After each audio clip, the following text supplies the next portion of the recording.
Watch a top 10 with Believe Nation. Top 10, I got a top 10. Got my motivation high for my top 10. Gotta learn from the wise women and men. All my life, like na na na. For my top 10, top 10, top 10, na na na. This one's for my top 10. Hey, it's Evan Carmichael, and I make these videos because chances are you are the most ambitious person in your circle, but you know you're capable of more, and you get that push by surrounding yourself with the best. So today, let's learn from one of the best, John Assaraf, and my take on his top 10 rules to success. Okay, let's kick it off with rule number 1. Expand your own mindset. I'm afraid not to do it now. So people ask me, like, when do you stop? Never. When they bury me is when I'll stop. I have such a habit of working on me, learning more, becoming more loving, more caring, more kind, more generous, more giving, more. Like, where do you stop? And it's not a matter of acquiring more. I'm not going to eat any differently for the rest of my life than I eat now. You know, I'm not going to eat bigger, meals. I'm not going to do things too much differently than I am now. So now it's a matter of expression and expanding more to do more good in the world. So in order for me to do more good in the world, I have to expand even my own mindset. I've got to get away from the fears that I have of maybe not being good enough or not being smart enough. I still get those feelings. But because of my daily rituals and my daily practices, I get back to my spiritual center, my spiritual core, and a little bit more confident and a little bit more certain every day towards the goals that I want to achieve. And I bridge that gap. And then when I reach those goals, keep doing it again. Rule number 2, create success rituals. The more you can create success rituals, processes and systems, daily success rituals to activate your motivational centers, your emotional centers and behaviors, the more you can create daily rituals of how you start a day, how you deal with stress during the day, how you plan your day, how you evaluate your day, how you follow through to the end of the day in a process that puts you in a cycle of success, the easier it becomes to achieve success and to make that the default mode of the brain. Rule number 3, use the tools better. Once you understand that the power center is right within you and you learn how to just use the tools a little bit better, we've got the most powerful 3-pound tool in the world with no user's manual. Right. And so, no user's manual.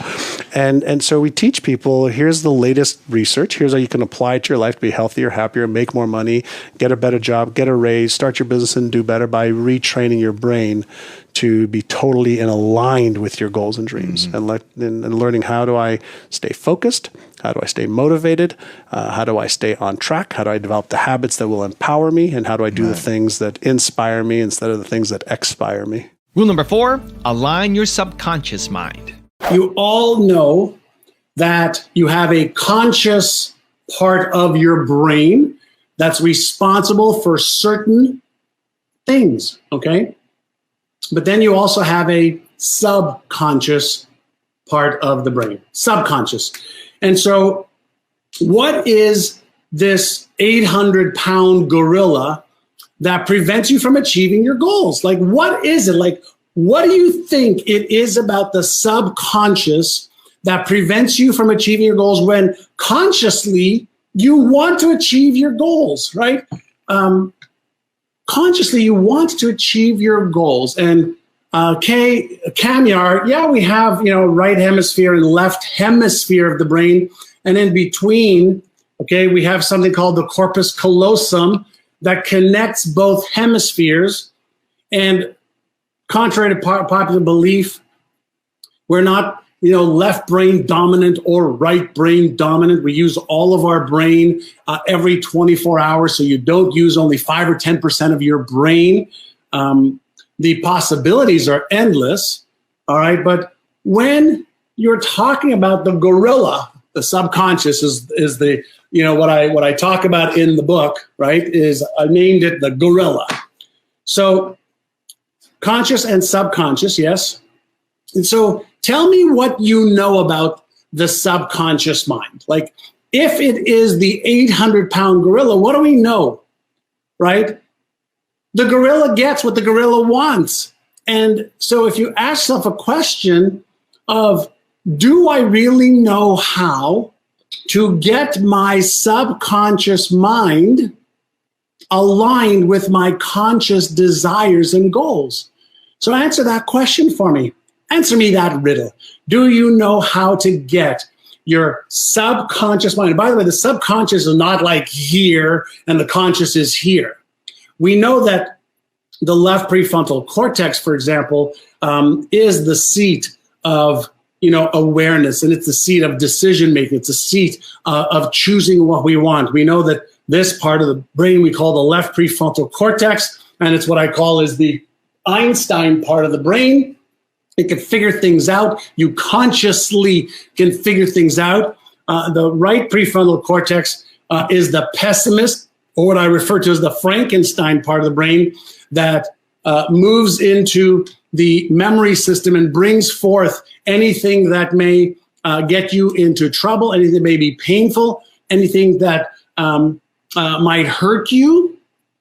And so there's these things going on in the brain. If you think of your brain as an orchestra, and some of your brain is responsible to play certain pieces, and other parts of your brain are there to protect you. When those pieces oppose each other or are not in alignment, then you have chaos. Hey, this is John Assaraf, and do you love good books? I love to read because there's so much wisdom in books. You get to take somebody else's knowledge, skills, research, pay $15-20, and you learn so much. Now, I'm reading this awesome book called Built to Serve. Find your purpose and become the leader you were born to be. And one of my new friends, really smart guy, really great guy who serves a lot of people, Evan Carmichael, wrote it. And I'm going to read a little bit from chapter number 1. And I love this piece. And maybe it's because I just watched the series on TV on Michael Jordan, The Last Dance, which is really great, by the way, also. One of the things he says here is everybody has Michael Jordan talent at something. Everybody has a Michael Jordan talent at something. You just haven't found it yet. Or you have and you don't believe in yourself enough to go all in. To go all in, right? And you're a genius. I believe you're a genius. And so does he. You're amazing. You were not meant to live a photocopy of someone else's life. You were not created to wake up and do work that is below your capabilities. You have Michael Jordan level talent at something, and you need to uncover exactly what your purpose is and how you can serve and use the serve. So lots of pearls and gems and motivational pieces. Pick up Built to Serve. Evan Carmichael, Rising Star. Rule number 5, take action. The fascination that I have is around living in a world right now where we have access to all the how-to. How do I make more money? How do I grow my business? How do I have a great relationship? How do I, find the love of my life? How do I put a rocket ship on Mars? And a lot of people are confusing having information and how to with actually doing it. And I've been fascinated just in understanding how do I help people unleash more of their potential that already exists. And a lot of people may have heard, they say that we only use 5 to 10% of our brain. And that's not true. We use 100% of our brain's capacity and neural networks every moment of every day.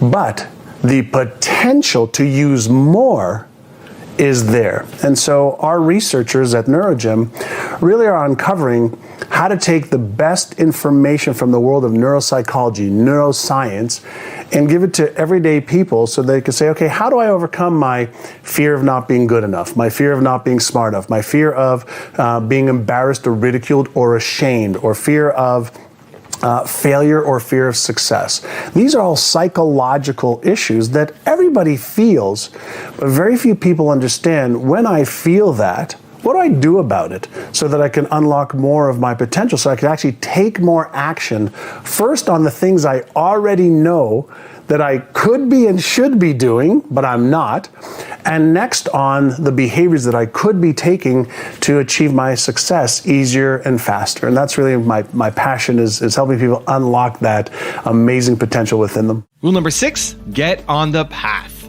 The beautiful thing about the time that we're living in now is we can share knowledge and experiences, and anybody with a phone, an iPad or a smartphone or an Android or a computer, anywhere in the world, in the Kalahari Desert, in Antarctica, can get access and get inspired. The best ideas in the world. Yeah, to get the best ideas in the world, but to see that we're no different. None of us are different. The illusion is that we're different because we're comparing who we are compared to the person that we're listening to or learning from, and we're seeing the gap. And the gap is what causes us to be uncomfortable. But if we remember, we're all spiritual. We're all made from the exact same thing. If you think about the human body, it's made of hydrogen, oxygen, nitrogen, carbon, helium. There's elements. Well, we came from the furnaces of stars. You can't have carbon, in the human body that didn't come from the inside of a star. Helium and hydrogen is what the Big Bang was initially made up of.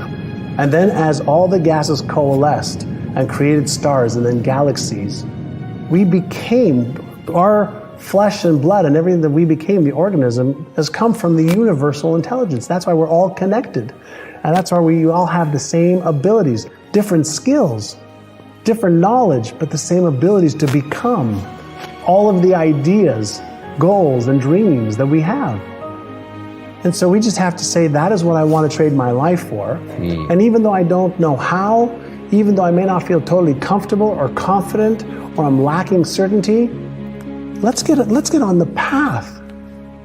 And then we can change the world together. Rule number 7, interrupt the fear pattern. If everybody can imagine for a moment you're driving a car and everything's going great, and all of a sudden a light pops up on your dash.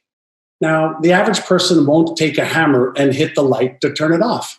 An average person will take a look at, what is that light? Am I low on windshield wiper fluid? Am I low on air in my tires? Is my back trunk open? What's going on? So just like the signal in a car is meant to make you aware, fear is a trigger in our subconscious mind that real or imagined danger has percolated in our brain.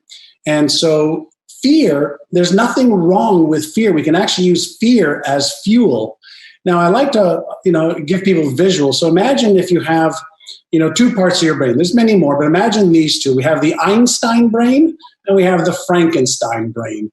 And when fear gets activated, let's assume that that's our Frankenstein brain going, what if? What if you get hurt? What if you lose money? What if you die? What if you get embarrassed, ashamed, ridiculed, or judged? And so why does Frankenstein even get activated? Because we're not born with those fears. And so if we're not born with those fears, that means that something in our brain is triggering this reaction automatically without our thought. And that is what we call as the fear response. And we also know that that fear response causes something called the sympathetic nervous system to activate, which causes us to want to fight, freeze, or run away. That's just the absolute reaction at a biological level of what is happening. Now, when we want to deactivate that sympathetic nervous system, there's several what I call our exercises that we can do that actually gives us more control, more power, and the ability to reactivate the Einstein part of the brain. So exercise number one is really, really simple. It's called Take 6, Calm the Circuits. So as soon as you catch yourself in a state of doubt, fear, worry, anxiety, stress, that means that Frankenstein's activated. If you just took 6 deep breaths in through your nose as slowly as you could, and then you exhaled as if you're exhaling through a straw in your mouth. If you just did that 6 times, that very simple exercise would deactivate the Frankenstein brain and allow you to reactivate your thinking, imagination, Einstein part of your brain. And then you can do the second exercise, which puts you right back in control. And that one I call is AYA, A-I-A, which is now a matter of awareness of my thoughts, emotions, feelings, sensations, or the behaviors that I've just taken, or the one I'm afraid to take. And in a pure state of awareness without judgment, blame, shame, guilt, or justification. Let me repeat, without any judgment, blame, shame, guilt, or justification of the feeling or the thought or the behavior, now I'm empowered again because now I can observe. And now in this observational mode, I could say, okay, what's my intention, let's say for the next 10 minutes? Well, my intention is to be happy. Great. My intention is to be productive. Great. My intention is to, take action on this one thing that's going to help me towards my goal and dream. So in the awareness and in the intention, then if I say, what's one small action step I could take towards what I want instead of what I don't want? So all of a sudden, I've interrupted a fear pattern. I've created this state of awareness. I've set an intention, and now I'm taking action towards what I want versus being paralyzed by what I don't want and a fear that may or may not be real. So awareness is what actually gives us choice, and choice is what actually gives us freedom if we make the right choices. Rule number 8, get outside your comfort zone. We all have these patterns that are subconscious, that are driving our behaviors more than our conscious efforts. And so when we're dealing with the gorilla in the brain, and again, it's a metaphorical way to look at it, you have to understand that the gorilla is going to get whatever the gorilla is wired to get. The gorilla does not care about what you consciously want.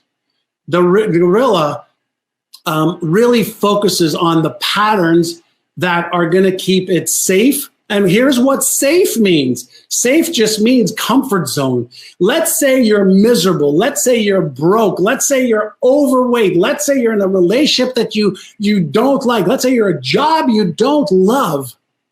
That is safe to the gorilla. Why? Because it knows the pain it's already dealing with. It knows the discomfort. It knows the price it's paying already versus getting out of that comfort zone, leaving the job that you're not happy with, leaving a relationship that you're not in love with, trying to earn more income, getting out of debt. You could be in debt and comfortable. You could be in a relationship you hate and comfortable. You could be in a job that you don't love and comfortable.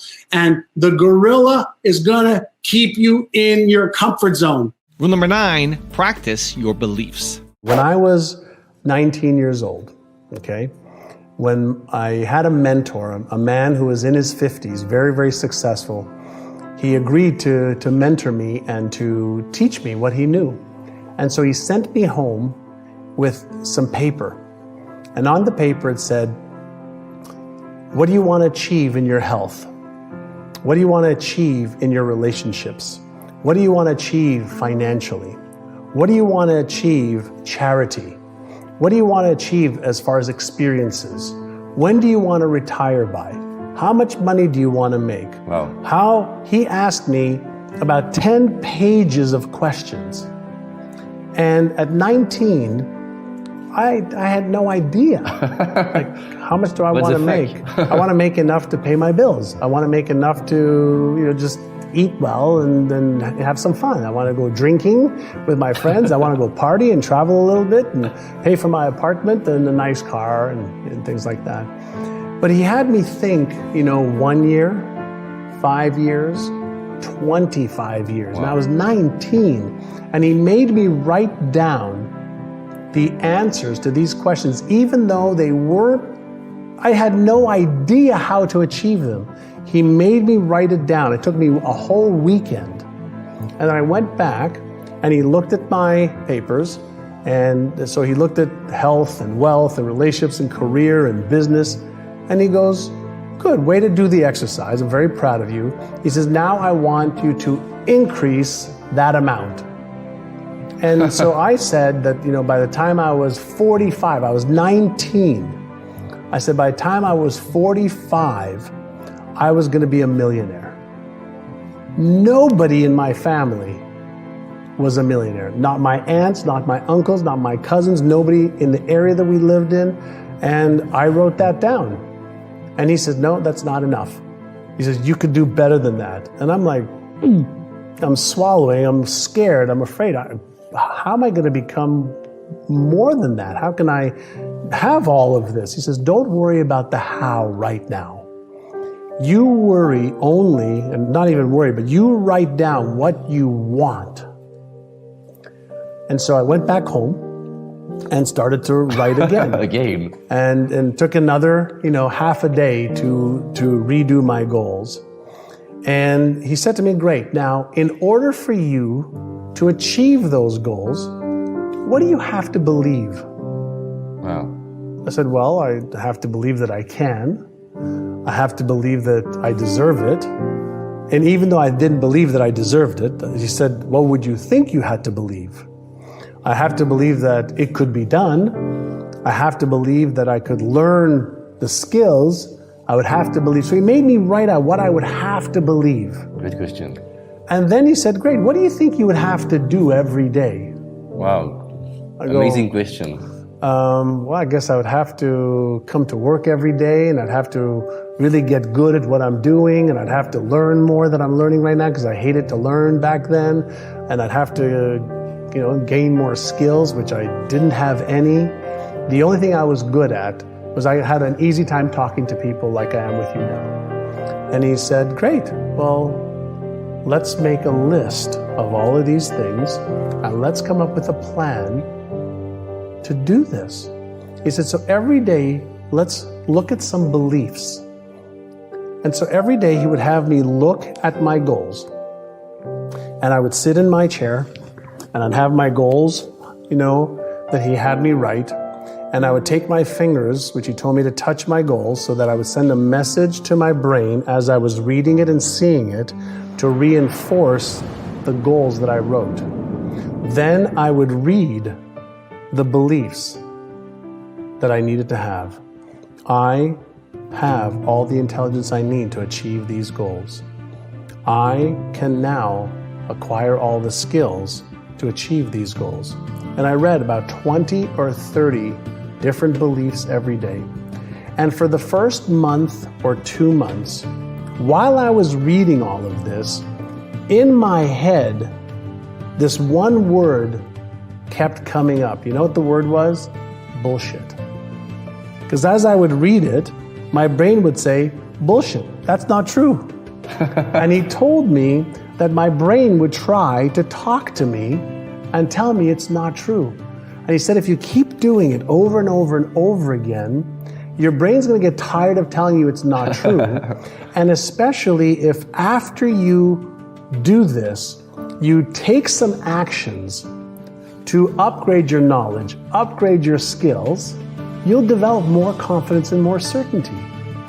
So he taught me how to use the telephone to make telephone calls to people to see if they were interested in buying a real estate property or selling their home. I was in real estate at 19. And, for the first month it was hard, second month it was hard, the third month it was hard. But as I got better and more comfortable at being on the telephone, talking to people that I didn't know, that I thought didn't want to hear from me or talk to me. I found one person, then two people, then three people, then five people who said yes. Because as I became more comfortable, as I became more skilled, as I gained more knowledge, people received me differently. And in my first year, I made $30,000. I was 19, which was $5,000 more than my father made as a taxi driver. Wow. Then he started to upgrade my skills a little bit more. And he started to teach me some very specific things to do in real estate. And in my second year at 20, I made $151,000. Wow. 5 times more income, because every day for 1 hour a day, I practiced my beliefs. I practiced seeing my vision. I rehearsed it. I got on the phone. I upgraded my knowledge. I upgraded my skills. I love your story. Thank you. And so he kept directing me a little bit at a time to become more tomorrow than I am today. And he said to me something that changed my life. He says, if you invest 1 hour a day on your personal growth and changing who you believe you are, that is the equivalent of 9 40-hour weeks of effort.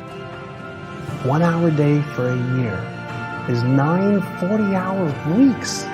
If you and I said today, we're going to learn breakdancing, or we're going to learn knitting, and we're going to spend 9 weeks, 40 hours a week, we would get good at painting. We would get good at knitting. We would get good at darts. We would get good at playing a musical instrument if we were committed to 1 hour a day.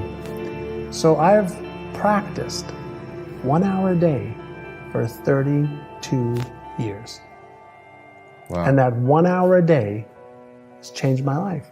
And rule number 10, the last one before a very special bonus clip, is have a crap board. Vision board for seeing what you want. The accomplish board for reminding yourself that you've got a lot that you've accomplished, so you feel good. And the crap board. Do you actually put up images of things you've accomplished? Yeah. I have them in my closet, in my home, encased on the floor. Like on the floor so that you don't look at them? So I look.